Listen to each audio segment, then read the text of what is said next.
Moldova is a country that stands out for its contrast, and for you to understand it better, we want to compare the city with the countryside in a single video. The capital, Chisinau, with one of its villages, Dubasari Beki.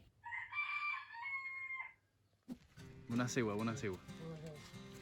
Let's start with the countryside. Obviously, the list of services they have is smaller, but in the previous videos we already saw the abundance of their farms. So let's take a walk to the center of the village. I'm reminding you briefly that we are in Dubasari Beki, around 30 to 40 minutes away from Chisinau, the capital of Moldova. It has about 6,000 inhabitants.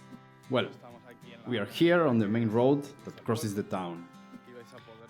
You will be able to see people on bicycles, many vans, but also many BMWs, and cars that you may not have seen in your life. There is a huge energy dependency on Russia. Due to the Russian energy diplomacy, all these countries, and Moldova firstly, suffered the same consequences. Here the winters are very cold, and obviously all the energies goes through generators that are in Transnistria.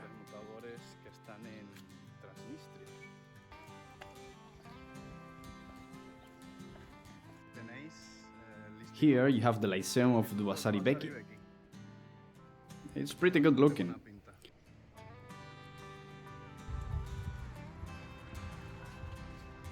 A supermarket, although it may not seem like it, is quite well nourished. Also here you can see the park and the football field around the central area of the village.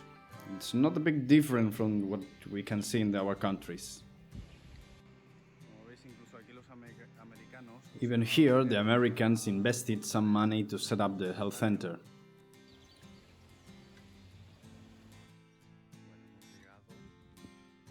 We have arrived at the Dubasari Beki Village Hall.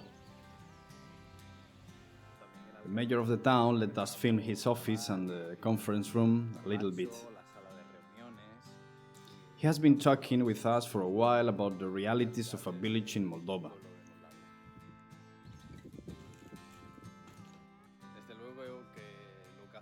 Of course, what is needed here are investments. Nothing else can be said. Money is needed to improve the conditions they have. The mayor told me that there is an old forest that has been cared for, tidied up with the support of a Polish organization, that the health center was provided with the US money, that there is a center for care for the elderly and minors that is paid for by the Austrian government. This is how they can build new things, so if you want to know more about Dubasari Beki, look for it on internet, and I will leave you a link in the description. And also, if you want to write an email to the mayor to create any kind of relationship or future projects, feel free to do it. Now, yes, let's change the streets of the town for those of the capital. Chisinau, a city of almost 800,000 inhabitants out of a total of 2.5 million in the country. Do not think that here they got rid of traffic jams. The Soviet did not find the key either. Curiously, instead of finding a great capital, I only see colors, colors and more colors. We are in the Eugene Doga pedestrian street, a street that goes at a different pace, with its French-style cafes, restaurants, shops. Its statues tell us about universal messages, with a touch of humor. But reality is always stranger than fiction. The public garden and the square of the Metropolitan Cathedral accompany us to the head of this country, the building of the government of the Republic of Moldova, a place from which everything is controlled and made. Maya Sandu, a woman, is the president. Moldova is finally working on the political task ahead of them, so it's better not to bother, and let's continue to see the city. Walking through its streets and observing its people, One cannot deny saying that this is an Eastern European country, but at the same time, there are numerous similarities with the Western side. What could be highlighted is that the percentage of women seems somewhat higher than normal. For the rest, the usual scenes. People watching their mobiles, children playing, people in a hurry, everyday routine. As I have mentioned, and you have seen, there is an effort to make this city shine, filling it with colors, painting murals, in addition to the very decent cultural offer in the downtown area. Everything is organized and easy to locate.